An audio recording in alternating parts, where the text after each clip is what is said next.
it is amazing the type of strength we can find inside of us. If you want to succeed in this life, you must fight against the spirit that tells you this cannot work. You look here, impossibility written everywhere. Except God helps you, you can toil and toil. But when God visits you and you experience divine encounter, it changes your whole world.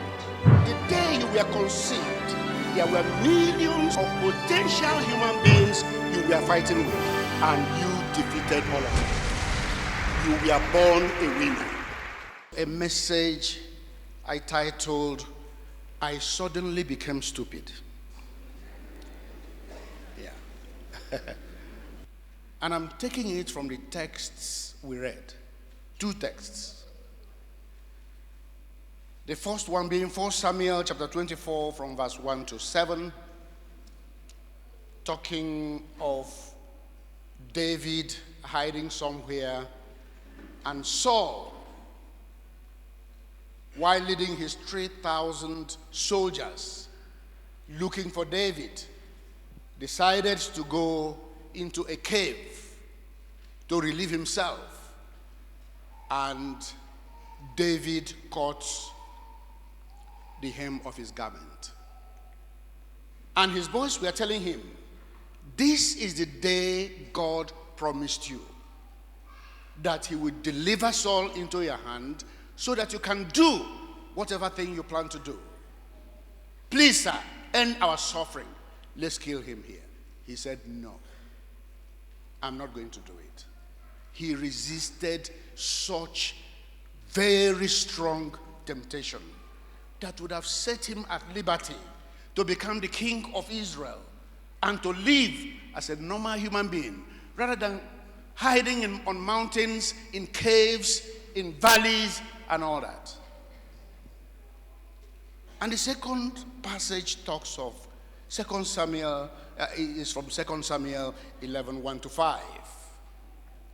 It talks of David staying at home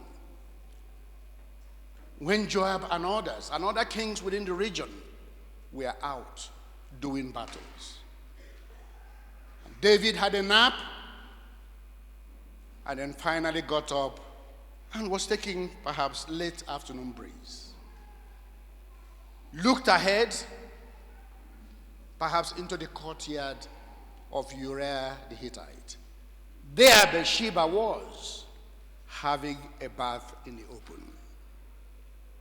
Another type of temptation. And David asked, who is that lady? And the Bible said, she was astonishingly beautiful. And they said, isn't that Bathsheba, the wife of Uriah the Hittite? David sent for her, slept with her, and after, I don't know how many days or weeks, she came back to say, Your Highness, I'm pregnant. He escaped the first temptation of assassinating Saul.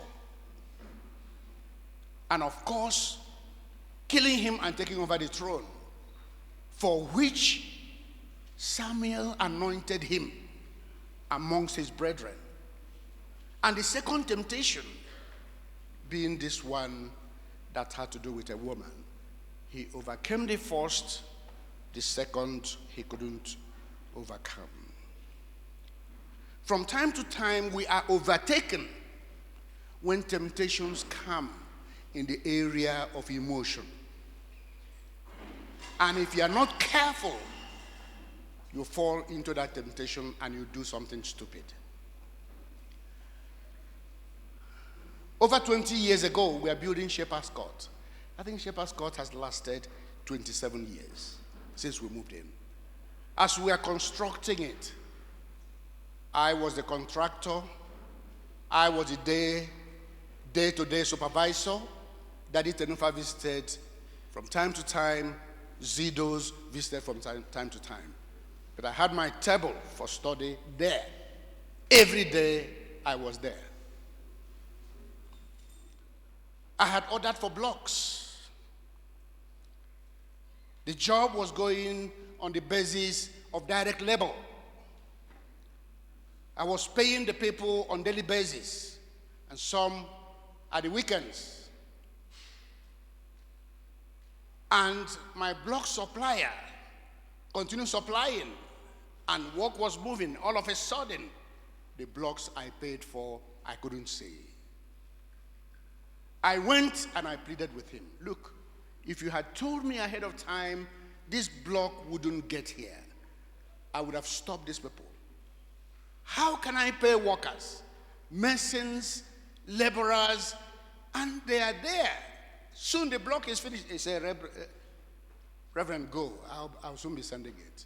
This was how I continued until blocks finished.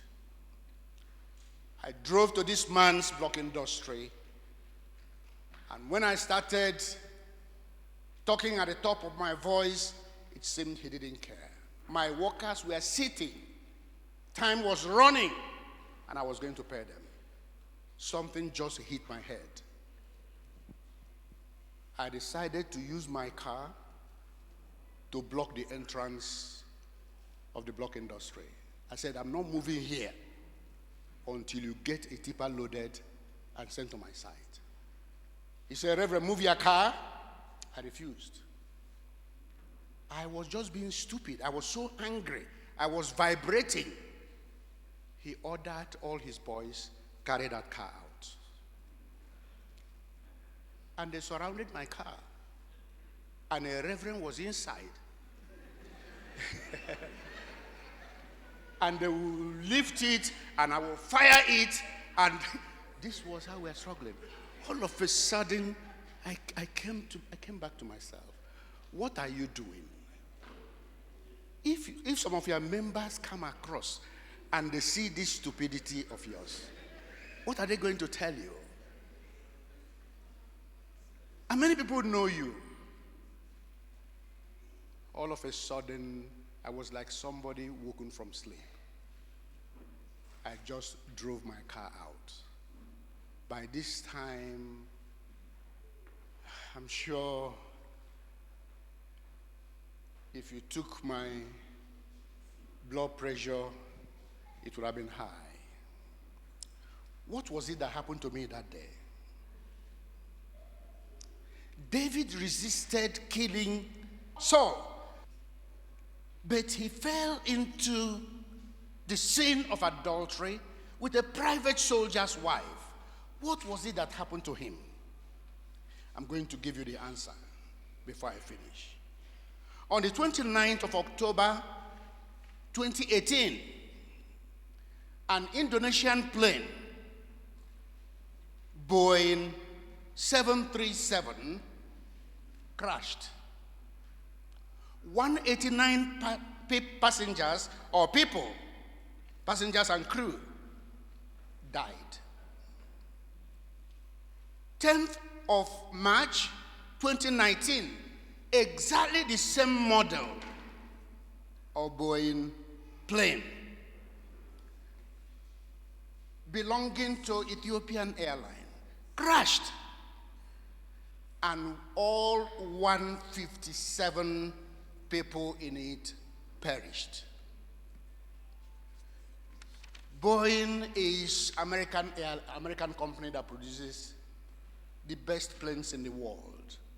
This became a great embarrassment, and all Boeing planes of that model, 737, were grounded.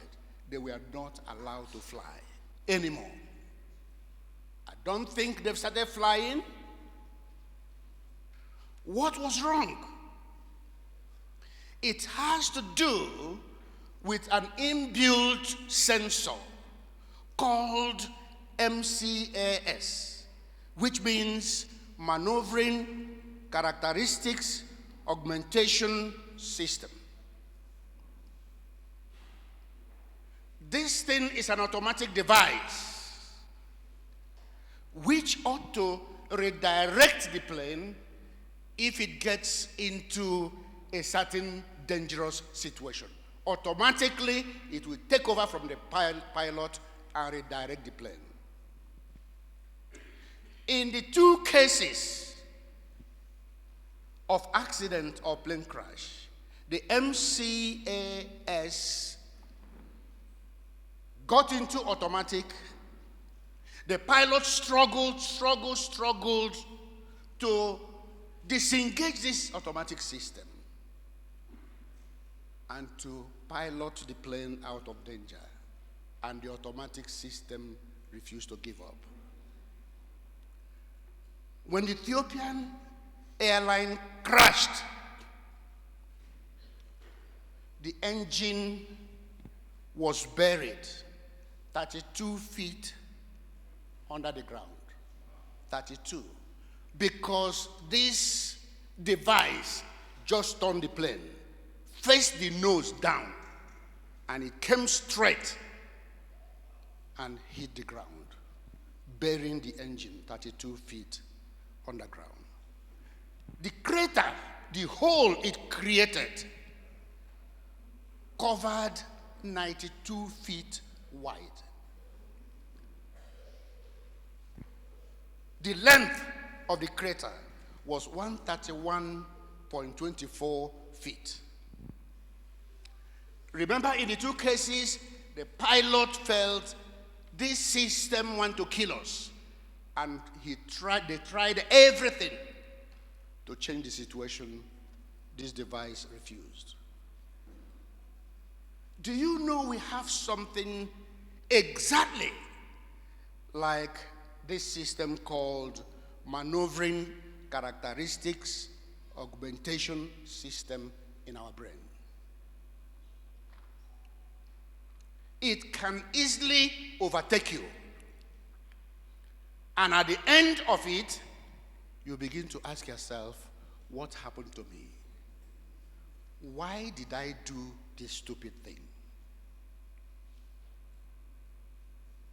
It will make you do whatever you never thought of in your life. And that was what happened to me that day at the block industry.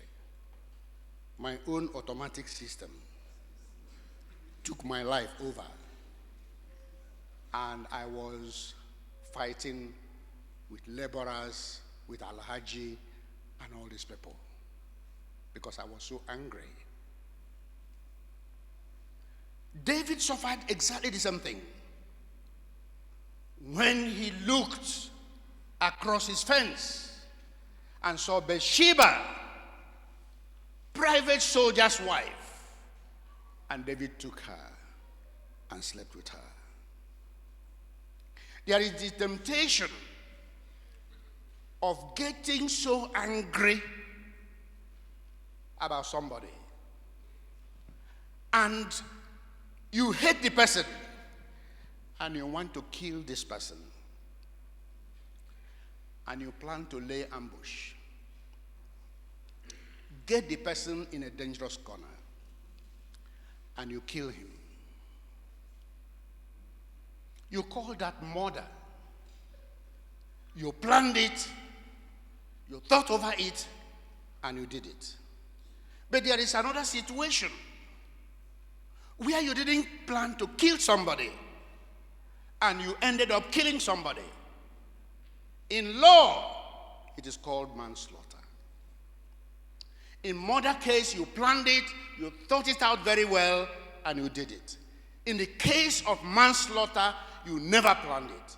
Out of provocation, you kill the person. It is called manslaughter. It's not the same. Because you are not totally responsible. Something took over your life and made you do what you did. There is this account of a Hispanic woman who went to the United States to study. And she worked so hard, just as people from third world countries do. Beat everybody. She qualified as an orthodontist. They are not exactly dentists. They do all kinds of things like manipulating teenagers' teeth, straightening it, putting braces and all that. This woman started practicing, and her practice was flourishing. Finally, she started opening more outfits, employing people there who were working for her, and the husband, who was a kind of never-do-well, she brought into the practice. Both of them were working. Money was flowing. The woman had no child, and the husband badly wanted children. She did IVF and had 2 boys, beautiful boys. Finally, her manager told her what nobody had courage to tell her. Your husband is befriending the receptionist. She felt totally devastated. She pulled out 2 Mercedes cars, very sleek ones. 2 of the same type, one day. Gave the husband one, took one. Life was good. And when she had this news, your husband, whom you brought out of poverty, who was wasting his life, whom you have made a big man, this is what he's doing. She called the husband. Honey, why should you do this to me? The man started, yes, you have added so much weight. And you see, your tummy is bulging. You have to do tummy talk. You have to do this. You have to retouch your neck. You have to do this. Go for plastic surgery. And she wrote everything down. This woman, if you Google this thing I'm talking of now, Google it, you get the story. This woman did everything to become the woman the husband wanted. But she knew this wasn't going to stop him. She decided to hire private investigators who were following the husband. And one day they called, we have him. In so hotel, he is again locked in with this girl. The husband had had a daughter who loved this woman so much as an adopted daughter. And she picked the man's daughter and both of them drove to the hotel. Then she started calling. She told the husband one of the twins was very sick. And the man emerged with this young girl. She went and started talking and wanted to charge against this girl. And the husband blocked the way and started beating and battering her. She was so infuriated. She went to her car, pretended she wanted to drive away. And as the husband was walking, she came with great speed, knocked him down, ran over him 3 times. And the man died. She never planned to kill this man. But the whole thing overwhelmed her. And she felt, I can't take this. The stepdaughter was crying, stop, stop, stop. But she couldn't control herself. Something had taken over her entire life. I think she was eventually jailed for 8 years. By now, I think she's out of prison. That was manslaughter. In each of us, there is something called limbic system. It works exactly like that device in that plane, 737 Boeing. The limbic system in our brains controls our emotional life, just like the MCAS. Emotion is said to be a complex state that results in physical and psychological changes that influence thought and behavior. Your limbic system can make you do something very stupid. The man who preached the day I gave my life to Christ finally started a ministry and became the president. That's what they call their leader, president of the ministry. They had a big complex, story building, where they did all the administrative work. They had a secretary, a spinster, very tough, very nasty, very arrogant, heady, and he's been enduring. I don't know what he said to this girl one day, and secretary started running her mouth. My spiritual father just stretched forth his hand, "Bwah!" and slapped the secretary. The secretary, being a rough he-goat, just swept him off, landed him on the ground, and went over him punching. The cleaners rushed out. They were separating general overseer.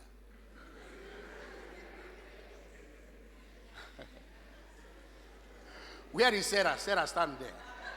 Sarah, stand. Can you imagine me and Sarah fighting? And the sanctuary keepers trying to separate us. That was what happened that day. I'm sure my spiritual father was wondering, what have I done? And of course, when he was being punched, he couldn't retaliate. He had realized, look, how stupid I have become.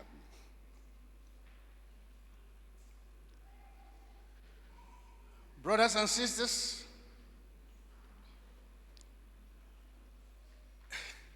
there is another factor apart from the limbic system. Another factor that can overtake us and make us to do the unbelievable. That is the hormonal factor. Madness can be caused by demon possession.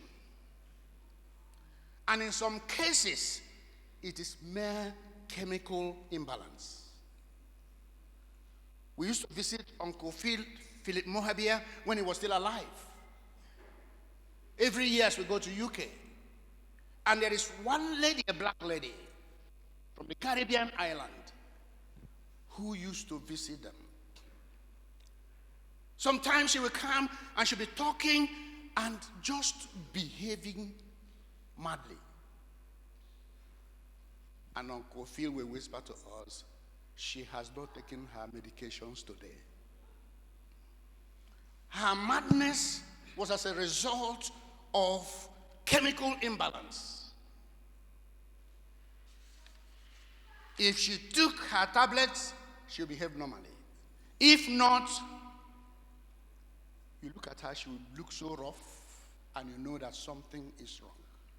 Psychiatrists give such people some medications.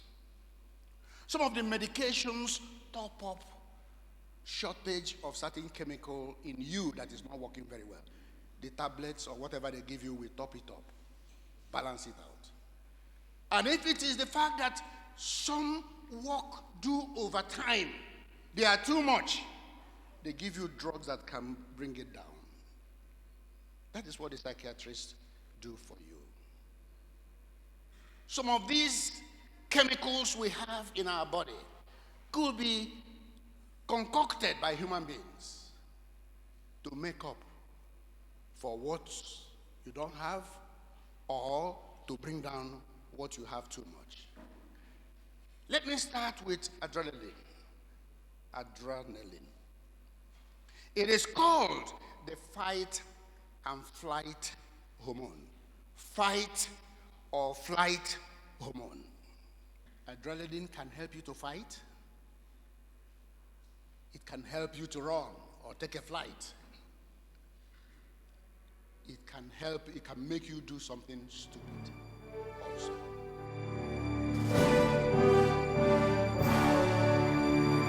We hope this message has inspired you.